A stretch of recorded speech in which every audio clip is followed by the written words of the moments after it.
F C की तैनाती का 1 साल मुकम्मल हुआ तो मेरी तैनाती पाकपतन में सब डिविजनल पुलिस ऑफिसर के तौर पर कर दी गई। पाकपतन उस वक्त जिला साहिवाल की सब डिवीजन थी। साहिवाल एसएसपी ऑफिस पहुंचा तो एसएसपी हाजी हबीबुर रहमान साहब ने बड़ी गर्मजोशी से खैर मकदम किया। पाकपतन जहां वो एएसपी रह चुके थे के मुतालिक ब्रीफ करने के बाद उन्होंने मुझे रुखसत किया। वहां से 40 मिनट में पाकपतन पहुंच गया और कैनाल रेस्ट हाउस में आर्जी तौर पर डेरा लगा लिया। घर की 30 साल तरबियत, वालदैन, मामू जान और बड़े भाई साहब की जिंदगियां सामने थीं। हलाल और हराम के बारे में तसव्वुरात बड़े वाज़े और पुख्ता थे। मजलूम को इंसाफ देने की ख्वाहिश बदरजा उत्तम मौजूद थी। जवान खून था और जराइम को ख़त्म कर देने का जज्बा सीने में ठाठे मार रहा था। लिहाजा पहले दिन से ही बड़े जोशो खरोश से काम शुरू किया। पाकपतन के 4 पुलिस स्टेशन थे: सिटी, सदर, चक बेदी, जिसकी हदूद जिला उकाड़ा से मिलती हैं, और मलका हास, जहाँ पंजाबी ज़बान के शेक्सपियर वारिस शाह ने कई साल क़याम किया और हीर रांझा की लाजवाल दास्तान तख्लीक की। पहले रोज़ दफ्तर में बैठा ही था कि एक कार्ड मौसूल हुआ। नाम के नीचे लिखा था रिपोर्टर रोज़नामा इमरोज़। मैंने बुलवा लिया। रिपोर्टर ने, जिसके साथ 3-4 और लोग भी थे, अपना तारुफ कराने के बाद दीगर अफसरों से अपना ताल्लुकात और कुछ अफसरों को तब्दील कराने के सिलसिले में अपनी कामयाबियों का ज़िक्र किया और फिर कहने लगे, ये मेरे दोस्त हैं, इनके साथ फ़लाँ शख्स ने ज़्यादती की है, इनकी दरख्वास्त आप मुतलका थाने को मार्क कर दें, बाकी मैं खुद कर लूँगा।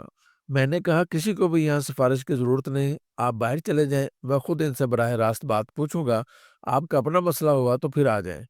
रिपोर्टर ने इसे अपनी शान में गुस्ताखी जाना और इसके बाद उसने मेरे खिलाफ झूठी खबरें छुपवानी शुरू कर दी। मुख्तलिफ ज़राए से मुजरमों और उनके सरपरस्तों के क्वाइफ इकट्ठे किए तो हर लिस्ट में एक नाम सरे फहरिस्त निकला। वो एक काउंसलर था जो मनशियात और जुए का धंधा करता था। उसके खिलाफ कोई शहादत इकट्ठी किए बगैर मैंने उसके घर पर खुद रेड करके उसे उठा लिया और थाने में बंद कर दिया। फौरी तौर पर तो उसके सपोर्टर्स खौफजदा हो गए और सफाई और माफ़ी पर आ गए, मगर ना तजर्बाकारी की बिना पर मैंने मुलजिम की बाकायदा गिरफ्तारी का अंदराज नहीं किया था। उसके वकीलों ने इस कानूनी सिकम का फ़ायदा उठाया और अदालतों में हमारी सुबकी हुई, मगर इससे हमने सबक सीखा और आइंदा कानूनी तकाज़ों का हमेशा ख्याल रखा। बरे सगीर के मारूफ सूफी बुजुर्ग बाबा फरीदगंज शक्कर का मज़ार पाकपतन में है, इसलिए ये जगह मुरज्जा खलाइक है। उनके उर्स का पूरे इलाके की समाजी और माशी ज़िंदगी पर बड़ा गहरा असर होता है। माह मुहर्रम में सालाना उर्स के मौका पर मुल्क भर से और हिंदुस्तान से भी चोटी का कवाल आकर महफ़िल समा में हिस्सा लेते हैं। लाखों ज़ायरीन उनके मज़ार पर आते हैं। एक रात में करीबन 1 लाख अफराद उनकी बरकत पर खुलने वाले दरवाज़े, जिसे उस इलाके में बहिश्ती दरवाज़ा कहा और समझा जाता है, से गुजरते हैं। हर साल बहुत से लोग हजूम में कुचले जाते हैं। मैंने पुलिस अफसरों को टारगेट दिया कि ज़ायरीन के दाखिले को इस तरह मुनज़्ज़म बनाना है कि इंसानी जान ज़ाया ना हो। बाज़ार से 1 किलोमीटर के फासले से गेट बन जाते हैं और ज़ायरीन एक कतार में अंदर जाते हैं। मैंने 5-6 चुस्त जवानों का एक स्पेशल स्क्वाड बनाया। जहाँ भी लाइन टूटती, मैं स्क्वाड लेकर खुद वहाँ पहुँचता। गेट बंद करके बिखरे हुए हजूम को पहले हटाया जाता, फिर एक-एक शख्स को खड़ा करके कतार बनाने के बाद रवाना किया जाता। उर्स की तमाम तकरीबात बड़े पुरअमन अंदाज से इख्तिताम पज़ीर हुईं। सब ने बहुत सराहा, मगर एक नाखुशगवार वाक़या पेश आ गया, जिससे दरगाह के सज्जादा नशीन साहब से बदमज़गी हो गई। हुआ यूँ कि सिक्योरिटी के पेश नज़र पुलिस ने मज़ार के चारों तरफ के रास्ते बंद कर दिए थे। सज्जादा नशीन साहब के करीबी अजीज़ों ने मज़ार से मुल्का उनकी रिहाइशगाह की तरफ से आने की कोशिश की, तो पुलिस ने रोका। इस पर सज्जादा नशीन साहब गैज़ो-ग़ज़ब का शिकार हो गए। उन्होंने अपने बंदे भेजे, जो पुलिस के 2 मुलाज़मों को अगवा करके ले गए। मुझे इत्तला मिली तो मैं अपने गनमैनों के साथ उनकी रिहाइशगाह पर पहुंचा और पुलिस मुलाज़िमीन को बाज़ियाब कराया और उनके मुलाज़मों को बता दिया कि सज्जादा नशीन के खिलाफ कानूनी कार्रवाई होगी। पुलिस के ज़िले सरबराह हाजी हबीबुर रहमान साहब अकीदे के लिहाज से दरगाह और इसके सज्जादा नशीन से एक मुरीद की तरह अकीदत रखते थे, जिससे तमाम पुलिस अफसरान आगाह थे। इसलिए सज्जादा नशीन के खिलाफ कोई थानेदार केस रजिस्टर करने की हिम्मत नहीं करता था। लिहाजा तहरीर लिखकर मैं खुद पुलिस स्टेशन गया और ज़बरदस्ती केस दर्ज करवाया और पैगाम भी भिजवा दिया कि अब सज्जादा नशीन साहब को पुलिस मुलाजमीन को अगवा करने पर गिरफ्तार किया जाएगा। पर्चा दर्ज होने पर एक तूफान उठ खड़ा हुआ। मुकामी एमपीए ने जगह जगह कहना शुरू कर दिया कि दीवान साहब की ये तौहीन नाकाबिले बर्दाश्त है। जो काम 500 सालों में ना हुआ, वो एएसपी ने कर दिया। मैं अपने मौक़िफ़ पर कायम रहा कि जो भी कानून शिकनी करेगा, उसके खिलाफ कार्रवाई होगी और कोई भी कानून से बालातर नहीं। اس سے پولیس کا مورال بلند ہوا۔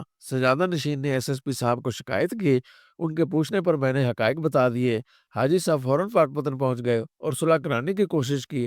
میں ماننے کے لیے تیار نہ تھا، مگر انہوں نے کہا میں تمہارا سینئر بعد میں ہوں، پہلے بڑا بھائی ہوں۔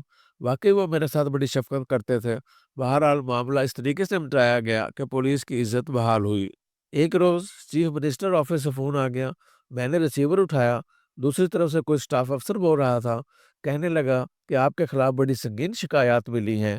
میں نے شکایت کنندہ کا نام اور شکایت کی تفصیل پوچھی تو اس نے بتایا کہ پاکپتن کے مقامی ایم پی اے نے آپ کے خلاف تحریری طور پر یہ الزام لگایا ہے کہ حکومت کے مخالف پارٹیوں سے تعلق رکھنے والے افراد آپ کے دفتر میں آتے ہیں اور آپ انہیں چائے بھی پلاتے ہیں۔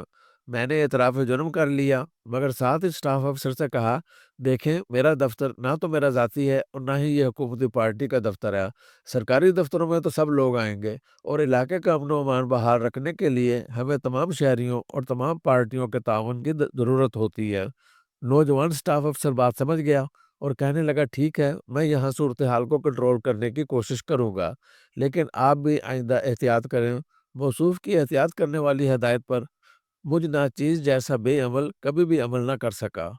شہر سے حکومتی پارٹی کے ایم پی اے صاحب حسب روایت اور حسب ضرورت اپنے مخالفین کو تنگ کرتے رہتے تھے اور چاہتے تھے کہ اس کار خیر میں پولیس بھی بڑھ چڑھ کر حصہ لے اور ان کے سیاسی مخالفین کی زندگی اجیر کر دینے میں موصوف کا دست و بازو بنے۔ لیکن ایسا نہ ہونے پر قبلہ ناخوش و ناراض تھے۔ ایک روز کچھ غریب لوگ روتے پیٹتے میرے گھر آ گئے اور بتانے لگے کہ جناب ووٹ نہ دینے پر ایم پی اے نے ہمارے خلاف جھوٹے پرچے کر دیے ہیں اور پولیس ہمارے معصوم بچوں کو پکڑ کر لے گئی ہے۔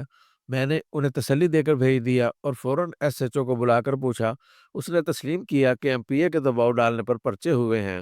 میں نے اسے سختی سے ہدایت کی کہ لڑکوں کو فوراً چھوڑ دے اور مقدمے کی مثل لے کر الگ صبح میرے دفتر پہنچ جائے۔ میں ان کیسوں کی خود تفتیش کروں گا۔ تفتیش میں مقدمے سراسر جھوٹے نکلے، لہٰذا میں نے فوری طور پر خارج کر دیے اور جھوٹے مقدمے درج کرانے پر جعلی مدعی کے خلاف کارروائی کا حکم دے دیا۔ اس پر ایم پی اے صاحب تلملاتے ہوئے میری رہائش گاہ پر پہنچ گئے اور آتے ہی فرمانے لگے لگتا ہے آپ مجھے بے وقار کرنے پر تلے ہوئے ہیں۔ آپ کو معلوم ہونا چاہیے کہ میں یہاں حکومت پاکستان کا نمائندہ ہوں اور میرا استحقاق بھی ہے۔ میں نے عرض کیا حضور میں بھی حکومت ہند کا نمائندہ نہیں ہوں، حکومت پاکستان ہی کا ملازم ہوں، مگر پوری سب ڈویژن کی پولیس کا سربراہ ہونے کی حیثیت سے میرا یہ فرض ہے کہ سب کے حقوق کا خیال رکھوں اور سب کو انصاف دوں۔ یہ 1-to-1 میٹنگ نتیجہ خیز اس لیے ثابت نہ ہو سکی کہ فری کینڈ اپنے اپنے موقع پر قائم رہے۔ دوسرے روز ایم پی اے صاحب نے تیار ہو کر ایک خوشحال سائل سے کار میں پٹرول ڈلوایا اور سیدھا لاہور کا رخ کیا۔ وہاں جا کر میری شکایت کی کہ اے ایس پی حکومت مخالفوں سے ملا ہوا ہے، لہٰذا اس جرم پر میری ٹرانسفر ہو گئی۔ ایس ایس پی حاجی حبیب الرحمان صاحب کے بھی لاہور میں بڑے تعلقات تھے۔ انہیں معلوم ہوا تو انہوں نے اسی روز اپنا اثر و رسوخ استعمال کر کے میرا تبادلہ منسوخ کر دیا۔